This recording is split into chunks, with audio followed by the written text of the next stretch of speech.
He threw her away like she was nothing, a comfortable, boring wife he could easily discard. He callously replaced Danica with a younger, flashier model to cement his place among the elite. But at the most important gala of the year, his past and present collide. Cade Donovan arrives with his new wife, only to freeze.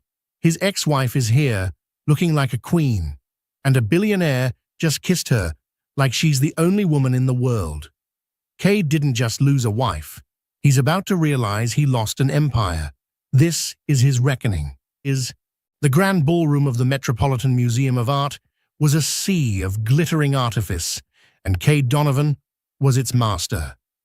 The Illuminate Hope Gala was the event of the New York social calendar. It wasn't just about charity. It was about solidifying power.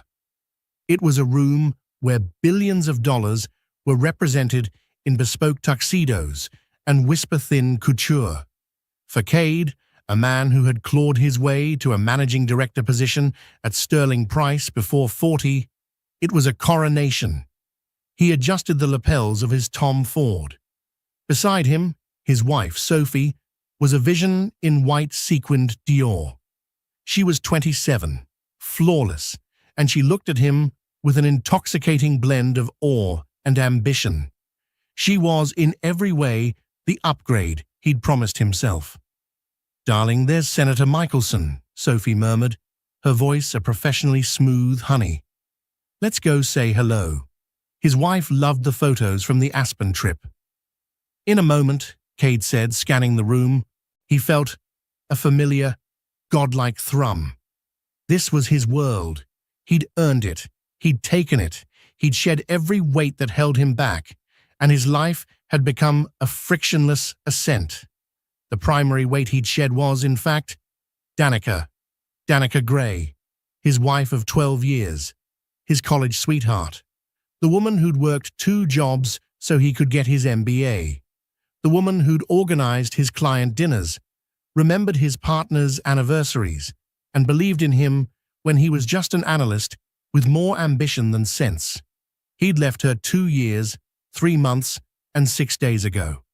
The reason had been clinical, rehearsed. "I'm not happy, Danny. I want more. You're comfortable. I'm not built for comfort. I'm built for more." She hadn't cried. Not then.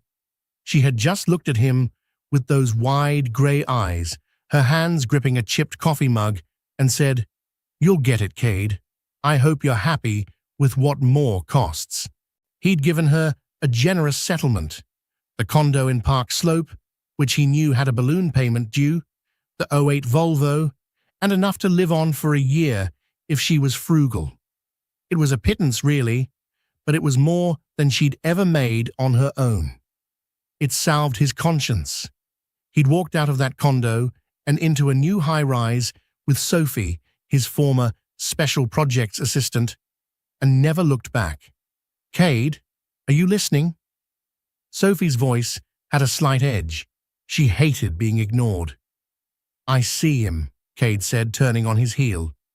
"Let's go. Smile, darling." He was halfway across the room, hand outstretched, when a familiar laugh, a sound he hadn't realized he'd catalogued, cut through the din. It was a genuine, throaty laugh, not the high-pitched, practiced titter of Sophie's friends. He stopped. "What is it?" Sophie asked, annoyed. Cade scanned the crowd, past the ice sculptures and the towering floral arrangements. And then he saw her. It wasn't possible. This wasn't her world. This was a $50,000 a table event. But it was her, Danica. She was standing near the grand staircase, not in a dowdy pantsuit or a sensible, off-the-rack dress, but in a gown of deep, impossible emerald.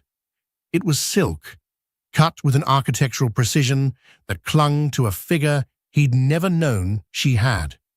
Her mousy brown hair was gone, replaced by a rich, warm auburn, swept up to reveal a long, graceful neck. She was wearing diamonds, not just earrings, a full, staggering necklace that glittered with a cold, green-white fire. He felt a spike of something.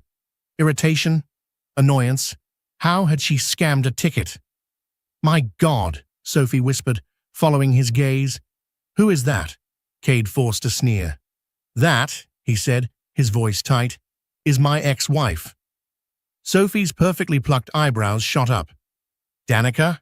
That's Danica? The one who you said. Let it go, Sophie, he snapped. Well, who is she here with? Sophie craned her neck.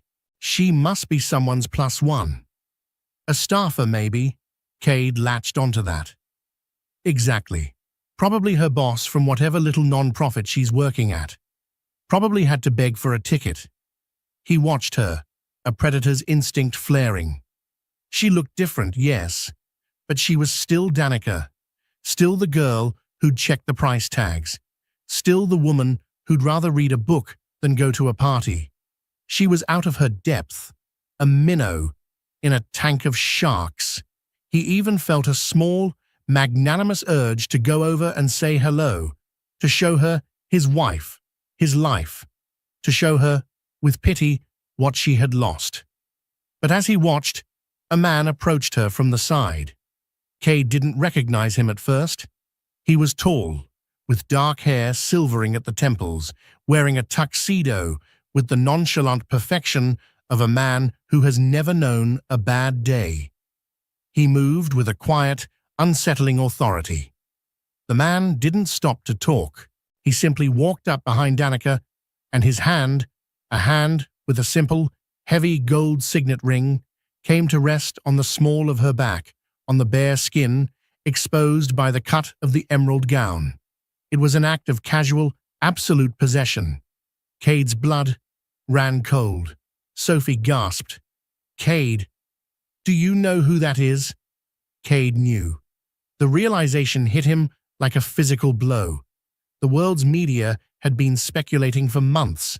The most reclusive, most powerful man in tech, a man who didn't attend parties, a man who shaped markets with a single cryptic memo. Colt Mercer. The Colt Mercer. She must be working for him, Cade managed, his throat dry. His foundation. That's it. She's just on his staff. But he knew. He knew from the way Mercer's thumb was gently, almost unconsciously, tracing circles on her skin. He knew from the way Danica leaned back into him, a fractional, intimate movement that spoke of 1,000 private moments. Cade, Sophie said, her voice small. Cade, he's... Colt, Mercer leaned in. He murmured something in Danica's ear, and she laughed, that same throaty laugh. Then she turned her head, and his lips met hers. It wasn't a peck. It wasn't a showy, dramatic clutch. It was a kiss, a real, tender, and deeply possessive kiss, right in the middle of the Metropolitan Museum of Art, under the glare of 100 cameras and 1,000 pairs of eyes. It was a kiss that said, "This is mine." Cade Donovan froze. He was vaguely aware of Sophie's perfectly manicured nails digging into his arm. He was aware of the flashbulbs, which had now turned, like a field of sunflowers, toward the new center of gravity in the room. He was aware of his heart, which was hammering in his chest, not with loss or love or regret, but with a sudden, violent, and terrifying surge of envy. He had left Danica Gray because he wanted more, and in that one, shattering instant, watching his quiet, sensible, book-loving ex-wife be kissed by a man who could buy and sell his entire world 10 times over, Cade Donovan realized he didn't even know what more was. The kiss ended, but the moment hung in the air, thick and crystalline. Colt Mercer didn't release Danica. He simply rested his forehead against hers for a beat, a gesture of profound, private affection made public. The flashbulbs were a frantic, blinding strobe, a sound like 1,000 insects. Danica, his Danica, no, not his, never his again, opened her eyes. She didn't look flustered. She didn't look coy. She looked centered. She looked up at Mercer with a smile of such genuine, unadulterated warmth that it made Cade's stomach clench. Cade, are you okay? Sophie's voice was a drill bit in his ear. People are starting to look at us. Cade couldn't move. His feet were lead. His lungs were stone. He was watching a reality that his brain refused to process. This was a glitch in the Matrix, a nightmare. Danica Gray did not belong here. She did not wear custom-made emeralds. She did not get kissed by Colt Mercer. She was supposed to be in Park Slope, watering her overgrown, pathetic ferns, probably dating a high school librarian or an equally bland, safe man. She was supposed to be his past, his cautionary tale, the before picture that made his after. Sophie, the penthouse, the gala, so much sweeter. But the woman across the room was not a before picture. She was the cover of Forbes, Vogue, and Time all at once. "It's a sham," he hissed, finally finding his voice. The words tasted like ash. "It's a PR stunt. He's using her. Look at him. He's a predator. She's a prop." "A prop?" Sophie's voice was dangerously quiet. She had unhooked her arm from his. "She's wearing the alabaster diamonds, Cade. Do you even know what those are?" He shot her a look of pure venom. "Of course I don't. Why would I?" "Because I do," Sophie spat, her socialite training kicking in, cataloguing the scene with a ruthless, transactional eye. "They were part of a private collection in Geneva. They sold at auction last year for an estimated $50 million. They're not on loan, Cade. He bought them for her. You don't buy $50 million diamonds for a PR stunt. $50 million. The number echoed in the sudden, silent vault of Cade's mind. His bonus last year, the one he'd been so insufferably proud of, had been $2 million. He'd bought Sophie a $40,000 Cartier bracelet. He'd felt like a king. He was a bellboy. Mercer's hand was at Danica's back now, steering her gently. Not toward the bar, not toward the exits, but toward the dais, toward Senator Michelson, toward the governor of New York, toward the very people Cade had been so desperate to greet. And they were turning to her. He watched, paralyzed, as Senator Michelson, a man who had kept Cade waiting for 45 minutes last week, broke off his conversation mid-sentence to embrace Danica. Embrace her. "Danica, wonderful to see you," the senator boomed, his voice carrying. "Colt, you old dog, you finally brought her out. Her initiative on the new housing trust, brilliant, absolutely brilliant. We're fast-tracking the zoning." "Danica, her initiative?" "Thank you, Senator." Danica's voice was clear. It was the same voice, but the timbre was different. The hesitant upward lilt was gone. This voice was level, smooth, and confident. "We're projecting a 30% increase in placements by Q4, but I need to talk to you about the education bill." They were hanging on her every word. Colt Mercer stood slightly behind her, a proud, protective shadow, letting her command the space. This wasn't the woman Cade had left. This was someone new, someone formidable. The woman he'd left had been soft. She'd been pliable. He'd told her she wasn't ambitious enough, not sharp enough for his new life. He'd said, "You lack the killer instinct, Danny. You're just nice." He remembered her reply, whispered into the pillow on that last night. "No, Cade, I have a killer instinct. I just don't use it on people I love." The blood drained from his face. He had not just misjudged her. He had misunderstood the entire equation of his life. He'd thought he was the valuable one. He'd thought he was the power, the engine, and she was the caboose. He had decoupled the train, thinking he'd be faster, sleeker. But he had been wrong. He wasn't the engine. He'd just been the noise. She had been the fuel, and now she was fueling a rocket, while he was left on the tracks, sputtering. "Cade, I'm going to the bar," Sophie said, her face a mask of cold fury. The envy in her eyes had been replaced by something far more dangerous: contempt. She knew. In that instant, she had done the same calculation he had. She had married Cade Donovan, the sharp, ruthless, rising star. Now, in the shadow of Colt Mercer, her husband looked like a cheap, provincial knockoff. "Sophie, wait," he started, but she was already gone, melting into the crowd, her white dress a flag of surrender. Cade stood alone. The room was loud, the music was swelling, but all he could hear was a roaring silence. He looked back at Danica. She was laughing with the governor, her face alight, her emerald dress a beacon in the center of the room. She hadn't even seen him.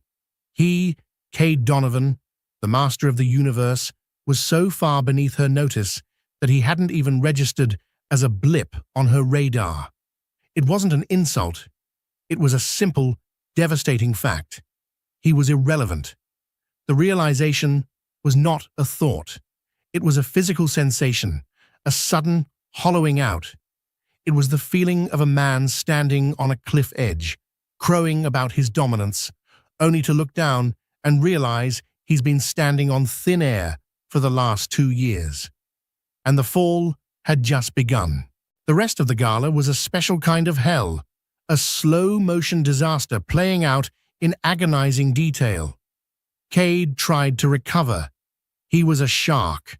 This was just blood in the water. He could swim. He grabbed a champagne flute, his third, fourth, he'd lost count, and forced his feet to move. He found Sophie by the bar, locked in a tight, animated conversation with a hedge fund manager Cade despised. "Sophie," he said, plastering on his corporate smile, "having fun?" She turned, her eyes sweeping over him. The contempt was still there, now overlaid with a brittle, icy calm. "I am, actually. Mark was just telling me about his new fun." "Cade," Mark said, giving him a curt nod. "Tough night?" "Tough? No, just surprising," Cade said, trying to sound nonchalant. Mark smirked, a real humorless expression. "Right. Surprising. Look, Donovan, I'll be blunt. You're a liability tonight. Sophie, let's go find the Barclays. They're talking about Mykonos." Sophie looked at Cade, a long, appraising look. It was a test, and he knew, with chilling certainty, that he was failing. She gave a tiny, almost imperceptible nod to Mark. "Just a second." Mark moved off, and she turned to Cade. Her face was pale beneath her perfect makeup. "You said she was nothing," Sophie whispered, her voice a furious hiss. "You told me she was a charity case. You said you paid her off, and she was set for life in her little Brooklyn bubble." "I thought she was," Cade protested, his voice weak. "How could I know?" "You could have known," she snapped, her voice rising.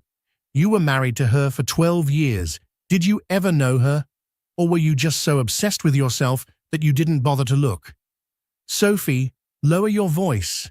"No, I will not lower my voice. You humiliated me, Cade. You brought me here, to this, our night, and you let her—" She gestured toward the dais. "Win. She didn't just win. She lapped us. She lapped me."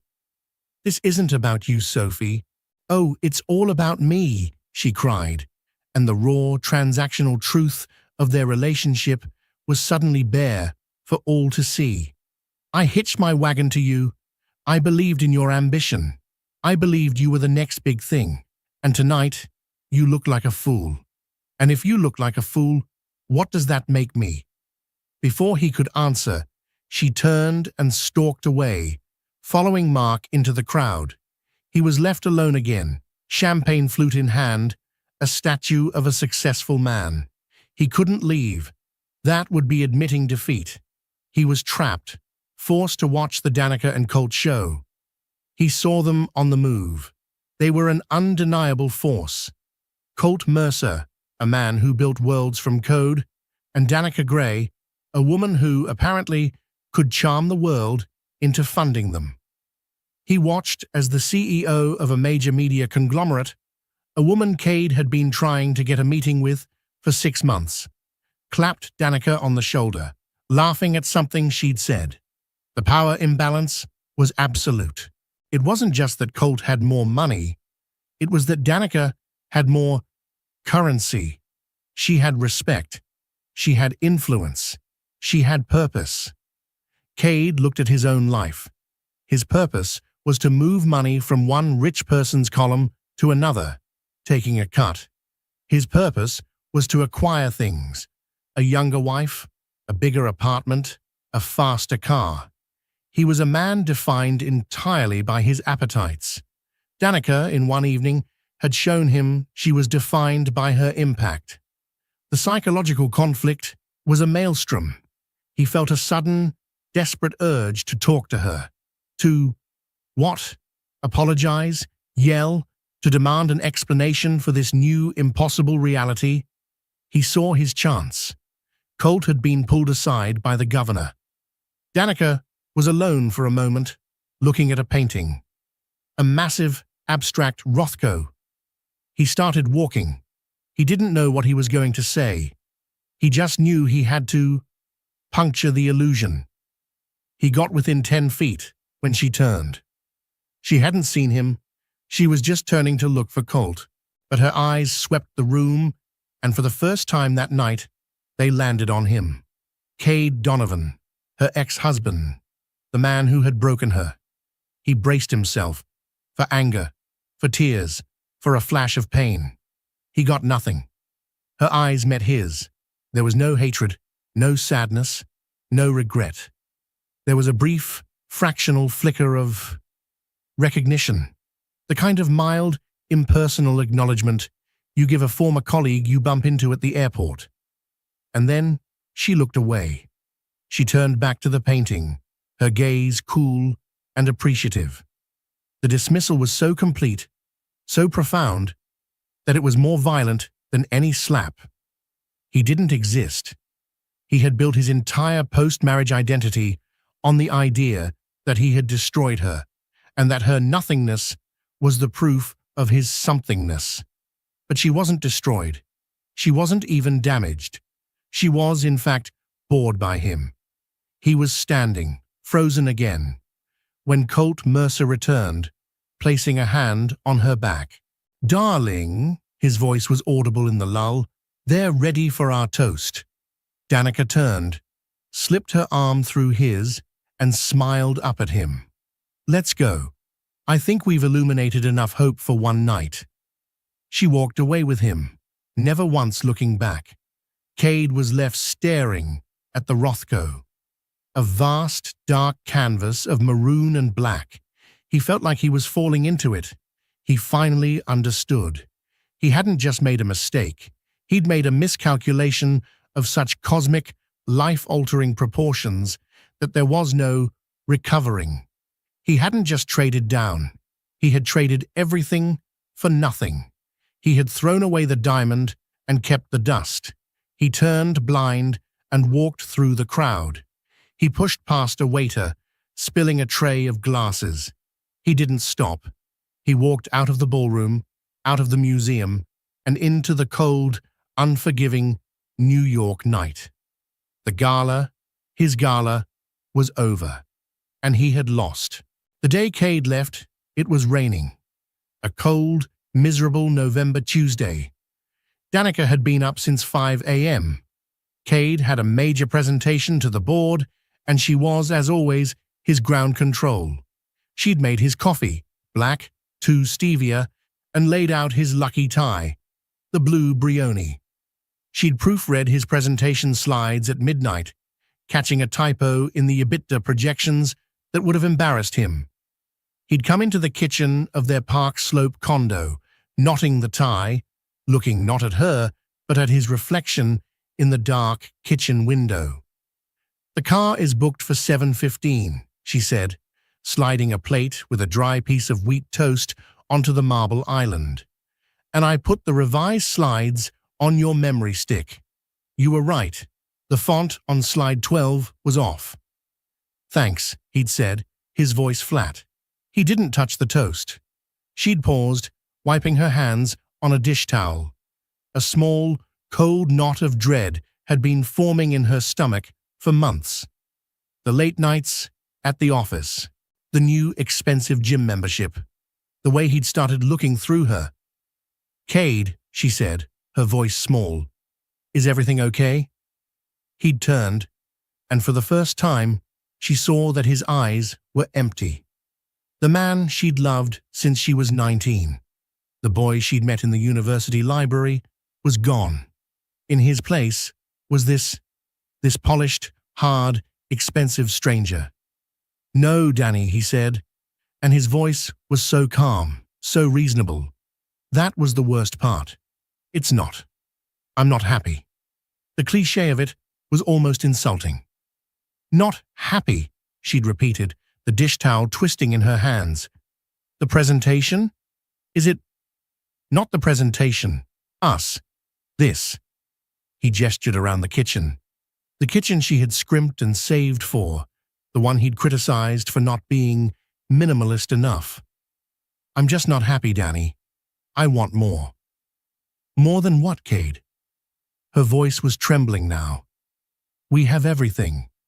You're up for partner. We have this beautiful home." He'd sighed, a sigh of profound, weary disappointment, as if she were the one failing. "No, Danny. I have this. I'm up for partner. You're just here. You're comfortable. You're nice. And I'm not built for nice anymore. I'm built for more." He'd then laid it all out. It was a termination, not a breakup. He'd been planning this for months. He had a new apartment in Tribeca. His lawyer would be in touch about the assets. He used that word, assets, as if they're 12 years, the miscarriage in '08, the death of her father, as if all of it were just entries on a balance sheet. "Who is she?" Danica had asked, the floor tilting beneath her. Cade, to his credit, didn't lie. "Her name is Sophie. She understands my world. She's ambitious, Danny. She's sharp. She's like me." "She's 24, Danica had thought, a hysterical bubble of laughter rising in her throat. "She's your assistant. She's a cliché." "I see," she'd said. "I'm giving you the condo," he'd continued, as if bestowing a great gift, "and a year's stipend. It's very generous." She had looked at him, really looked at him, at the $3,000 suit, the $500 haircut, the face that was becoming hard and angular with a hunger she no longer recognized. And for the first time, the love she'd felt for him, the constant unwavering support, flickered and died. It was replaced by a sudden, cold, clear pity.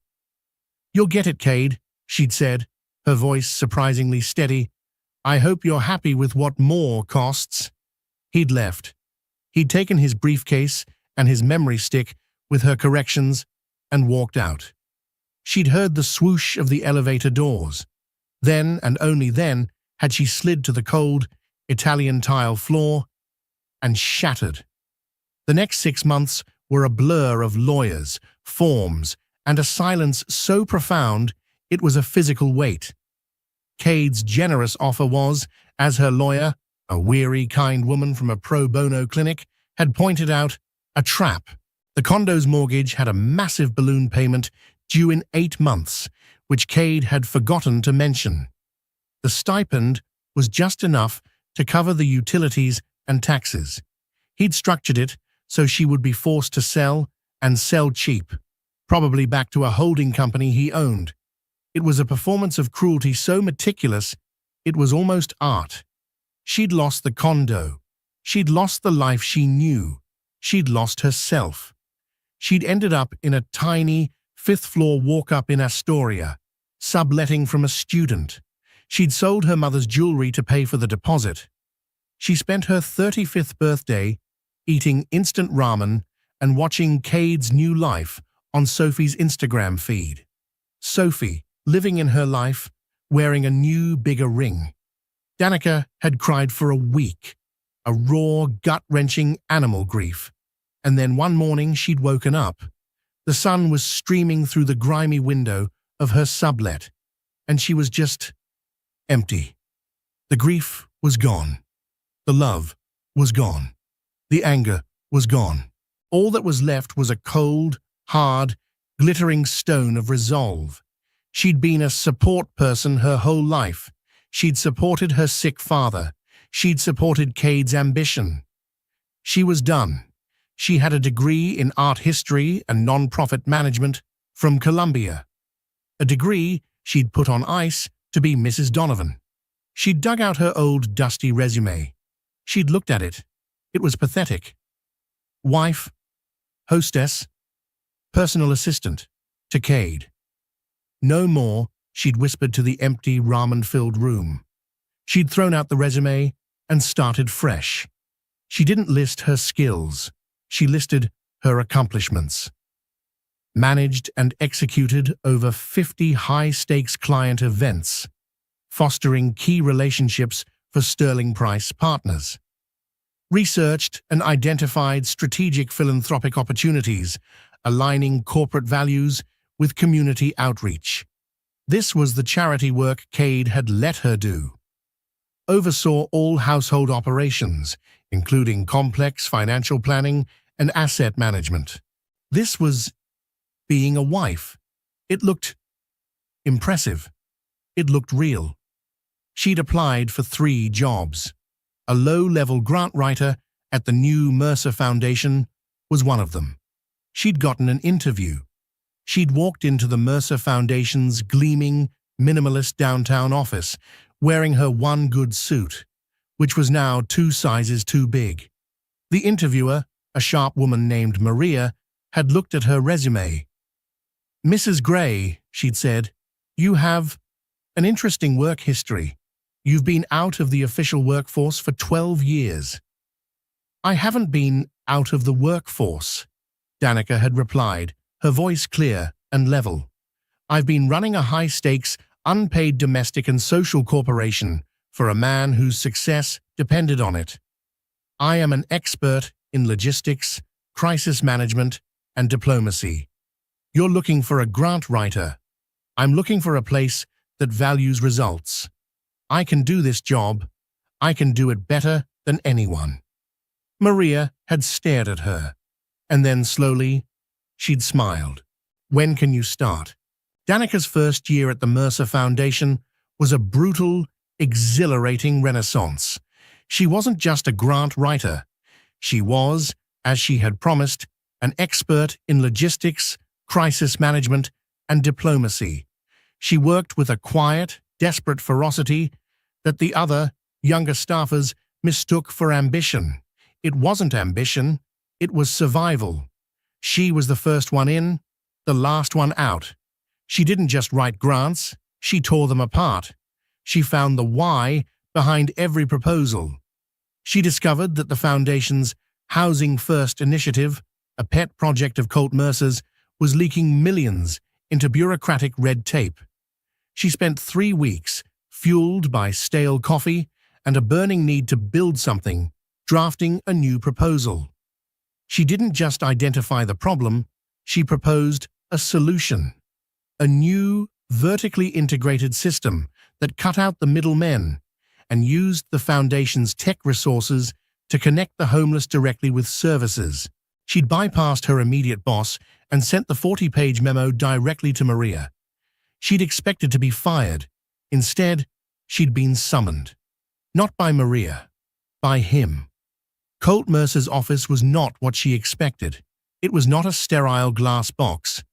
It was a library, warm and worn, lined with dark wood and thousands of books smelling of old paper and leather. He was standing by the window, not in a suit, but in a simple, grey cashmere sweater, holding her proposal. He was smaller than she'd thought, not physically, but in his presence. He was quiet. He didn't radiate power like Cade. He absorbed it. His eyes were the most intelligent and most tired she had ever seen. "Danica Gray," he'd said, his voice a low baritone. He gestured with her report. "This is ruthless." She'd faltered. "Mr. Mercer, I apologize if I overstepped." "Don't," he'd said, turning. "Don't apologize, and don't call me Mr. Mercer. You've just saved this initiative, and you've just eviscerated 2 of my senior vice presidents. Ruthless is a compliment." He'd walked over, and for the first time, she'd truly seen him. There were scars on his face, faint, white lines. He wasn't the polished, perfect specimen Cade was. He was real. "Why?" he'd asked. "Why do you care this much?" And Danica, for the first time in her life, had told the unvarnished truth to a person in power. "Because I know what it's like to have your life pulled out from under you," she'd said. "I know what it's like to be considered an asset instead of a person. The people you're trying to help, they're not statistics. They're not the homeless. They're just people who lost their keys and can't get back in. I want to build them a new door." Colt Mercer had been silent for a full minute. He'd just watched her. Then he'd said, "I'm not putting you in charge of this initiative. It's too small for you. I'm creating a new department. Strategic Impact. You're the director. You start tomorrow. Clean this all up, Danica. Be as ruthless as you need to be." That was the beginning. It wasn't a romance. Not for a long, long time. It was a partnership, a meeting of minds. He gave her resources, and she gave him results. She built the housing trust from the ground up. She became the foundation's public face, its heart, and its velvet hammer. They worked late. They'd argue over budgets and zoning laws. He was the only person who had ever been able to keep up with her. He was, she realized, the only person who had ever seen her. The line blurred so slowly, she didn't know when it happened. It was a dinner in Hong Kong after a grueling, successful negotiation. It was a shared look over a boardroom table. It was the night he'd found her crying in her office, not from sadness, but from rage at a city council's decision. He hadn't comforted her. He'd simply sat down, listened, and then said, "Okay, so we'll buy the councilman's building. We'll find another way." He wasn't a knight in shining armor. He was a co-conspirator. The first kiss had been 6 months ago, on the tarmac of a private jet in the rain after a 72-hour sleepless marathon to save a project. It had been gentle and hesitant, and it had felt more real than her entire 12-year marriage. "This is—" she'd started, confused.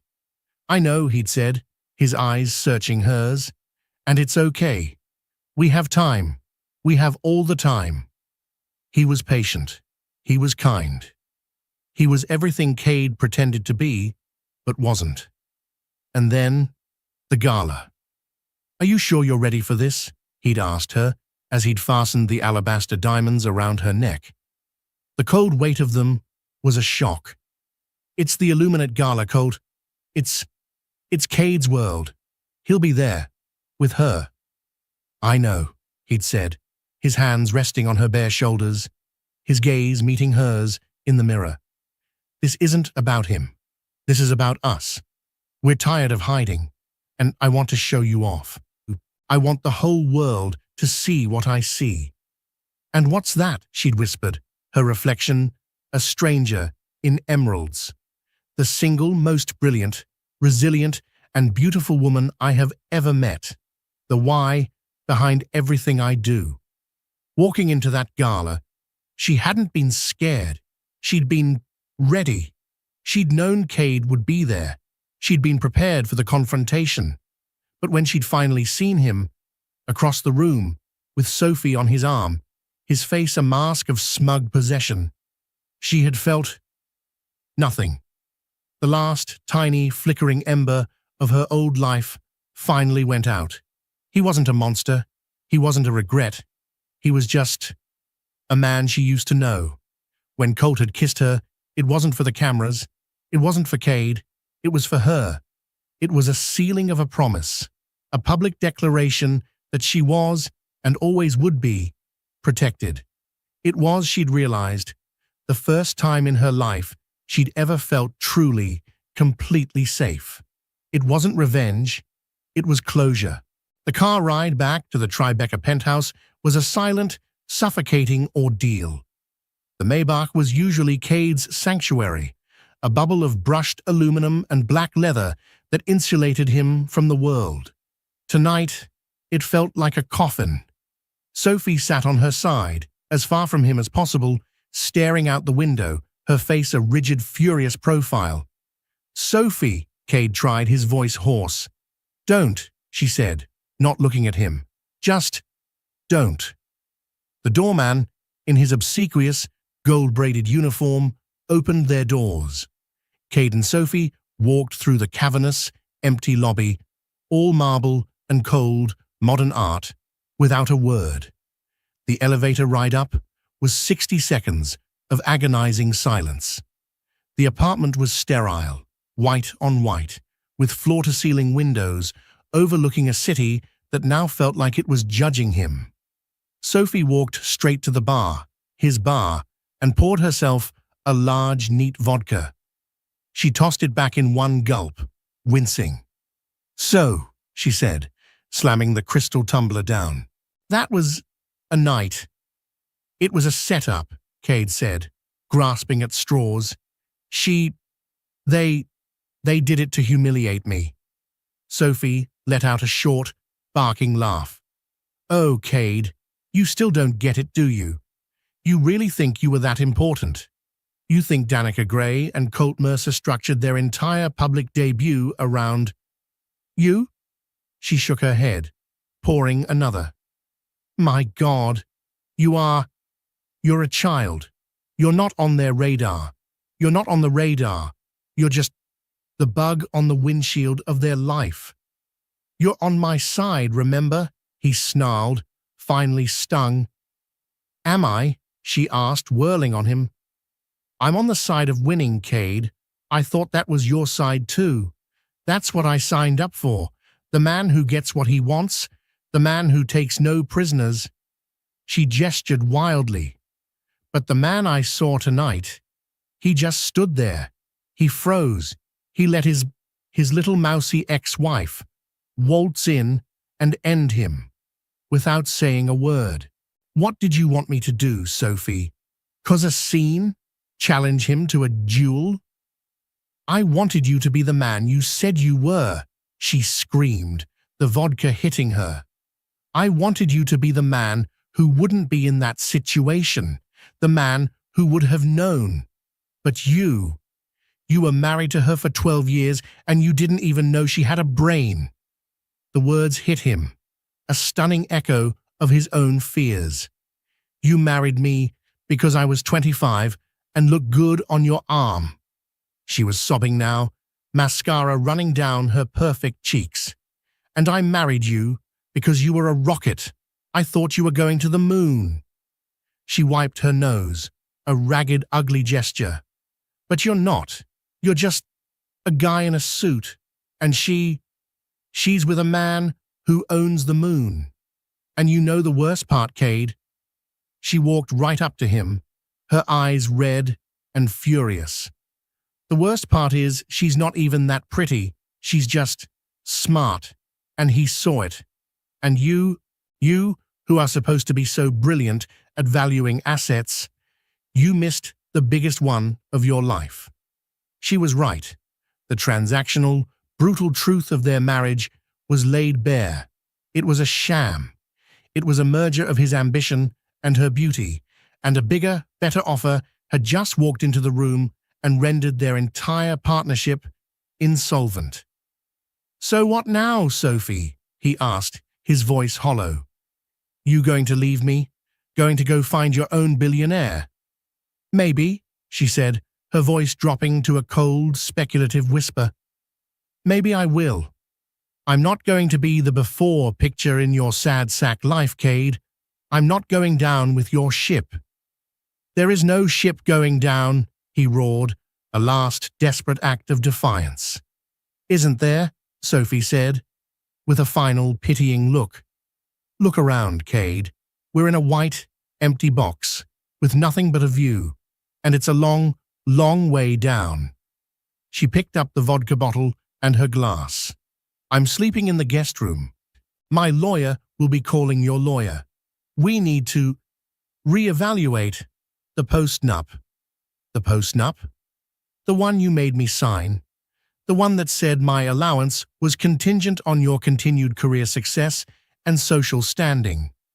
Well, you just took a pretty big hit on the social standing front, didn't you? She walked out, her heels clicking on the marble floor. Cade was alone, in the sterile white condo. The same cold, minimalist aesthetic he had forced on Danica, the one he had replicated with Sophie. He looked at his reflection in the dark window. The city lights glittered behind him, like 1,000 mocking eyes. Sophie was wrong about one thing. This wasn't a long way down. He was already at the bottom. He'd been there for 2 years. He just hadn't realized it until the lights had been turned on, and the woman holding the switch had been his ex-wife. The next week was a lesson in social and professional gravity. Cade learned that when you're no longer perceived as rising, you fall very, very fast. The kiss was everywhere. It wasn't just Page 6. It was the Wall Street Journal, Bloomberg, the Financial Times. Mercer's new power couple. One headline read, Billionaire Colt Mercer's new love, philanthropist Danica Gray, to helm new $5 billion strategic impact fund. The articles were not about the romance. They were about the implications. They detailed Danica's meteoric rise within the Mercer Foundation. They detailed her initiatives, her strategies. They called her the new, compassionate face of venture philanthropy. And in paragraph 4 or 5, in almost every article, there was the inevitable, brutal line. Ms. Gray, formerly Danica Donovan, was previously married to Sterling Price investment banker Cade Donovan. He wasn't a person. He was a footnote. He was the trivia question in the story of her life. At work, the atmosphere was glacial. The backslapping and shark jokes stopped. His colleagues, predators all, smelled the blood in the water. They were polite, in that surgically precise way that signaled he was already dead. On Wednesday, he was summoned. Not by email, by a phone call from the assistant of Arthur Sterling himself, the firm's patriarch. Arthur's office was old world. Dark wood, leather, a faint smell of cigar smoke, and old money. Arthur was 70, with clear, cold blue eyes that had seen empires rise and fall. Cade, he said, not standing. He gestured to a chair. Close the door. Cade sat. His palms were sweating. I have a problem, Arthur said, steepling his fingers. For the last year, we have been aggressively trying to get a meeting with Colt Mercer. We want to manage his new fund. We want a piece of his tech portfolio. He is the white whale. Yes, sir, I know. And he has refused. His people are impenetrable. We, Sterling Price, have not been able to get so much as a returned phone call. Arthur leaned forward. And then I pick up the paper, and I see that my managing director, my hand-picked, aggressive, killer instinct MD, was married to the woman who is now, for all intents and purposes, the gatekeeper to the entire Mercer empire. Sir, she was your wife, Cade. Arthur's voice was not angry. It was worse. It was baffled. You were married to the woman, 12 years, and you let her go. It was a personal matter, Cade said, his collar suddenly tight. A personal matter, Arthur repeated, as if tasting the words. You cost this firm, Cade. Your personal matter has cost this firm a relationship that would have been worth conservatively $10 billion in managed assets. He stood up, walking to the window. You're a man who's supposed to see value. You're supposed to find the undervalued asset, acquire it, and maximize its potential. It's what we do. He turned. And you had, in your own home, the single most valuable, undiscovered asset in this city. And you, what? You divorced it. You settled on it. You let it go. For what? A 27-year-old with a good Instagram feed. The casual, brutal cruelty of it, the fact that Arthur knew about Sophie, was staggering. Sir, your performance, Arthur cut him off, was predicated on your hunger. But you're not hungry, Cade. You're just greedy. There's a difference. Hunger is strategic. Greed is sloppy. You were sloppy. He sat back down. I'm moving you off the main desk. You'll be handling mid-market acquisitions in the Ohio office. Ohio? It was a death sentence. It was Siberia. Arthur, you can't. I can. I am. And Cade, Arthur added, picking up his phone, a clear dismissal. I'd sell the penthouse. The cost of living in Cleveland is, I'm told, much more reasonable. Cade walked out of the office in a daze. He was a dead man walking. He went home. The apartment felt vast and cold. Sophie was gone, of course. Her closets were empty. She had, with surgical precision, taken only what was hers and what was liquid. The Cartier bracelet was gone. The art he'd bought her was gone. He was alone, in the sterile white condo. The phone rang. It was his lawyer. Sophie's lawyer had been in touch. She was contesting the postnup, citing significant emotional duress and a material misrepresentation of assets. She wasn't just leaving him. She was going to ruin him. He sank onto a white, minimalist sofa that was deeply, deeply uncomfortable. He had built his life on the idea of more. More money, more status, a more beautiful wife. And now, in the span of 72 hours, he had lost it all. He finally understood. He had not just been wrong about Danica. He had been wrong about everything. He had built a skyscraper on a foundation of sand, and the tide had just come in. And the tide's name was Danica Gray. A month later, November. A cold rain was falling, just like the day he'd left her. Cade Donovan was a ghost. The penthouse was in escrow, selling for a loss. His job in Ohio started in January. Sophie's lawyers were bleeding him dry. He was living in a corporate hotel in Midtown, a beige, soulless room. He had lost 20 pounds. The sharp, tailored suits hung on him. He had one last thing to do. He had spent weeks trying to get this meeting. He'd called her office. Her assistants were polite and firm. Miss Gray's schedule is full. So he'd stalked her. He'd found out her routine. The coffee shop, a small independent place 3 blocks from the Mercer Foundation, where she went every morning at 7 a.m. Alone. No Colt, no security. He'd been sitting in a booth for an hour, nursing a cold coffee. She walked in at 7:03. She looked the same. Not in a gala gown, in simple black trousers, a cream-colored silk blouse, and a trench coat. Her hair was down. She looked like a professional. She looked happy. She ordered her drink, a simple black coffee, and turned. And she saw him. This time, she didn't look away. The mild recognition was still there, but it was overlaid with something else. A flicker of curiosity? No, resignation. She walked over to his booth. Cade, she said. Her voice was level. No fear, no anger. Danica, he said. His voice was a rasp. He looked terrible, and he knew it. Can I talk to you for a minute? She looked at her watch. I have a meeting at 7:30. Please, 5 minutes.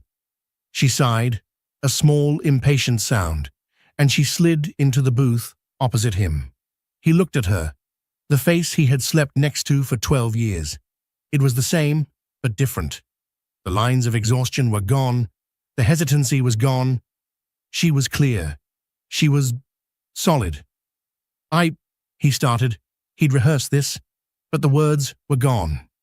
I saw you at the gala. I know, she said. Danica, I'm sorry. She sipped her coffee. Sorry for what, Cade? There's a long list. You'll need to be specific. The coldness of it, the clinical precision, startled him. For everything. For leaving. For how I left. I see, she said. And this apology, is it for me? Or is it for you? Does it come with an ask, Cade? Because my new life has taught me that men like you never just apologize. It's always a transaction. He flinched. No ask.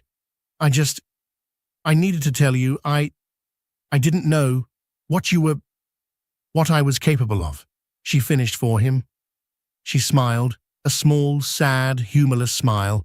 No, you didn't. You only ever saw what I did for you. You never bothered to look at me. She leaned forward. Let me save you some time, Cade. You're here because your life is in shambles. Sophie left you. Arthur Sterling sent you to Ohio. You're losing the apartment. You're here because you think, what? That I can fix it? That I'll call Colt? That I'll talk to Arthur? That I'll take you back? He had no answer, because, in the darkest, most pathetic corner of his heart, he'd wondered, maybe. She saw it in his eyes, and she let out a short, pitying laugh. Oh, Cade, you really are just a black hole of need, aren't you? I loved you, he whispered, a last, desperate lie. No, she said, her voice suddenly sharp, but not angry. No, you didn't. You loved that I loved you. You loved the support, the comfort, the service. You didn't love me, Cade. You don't know how.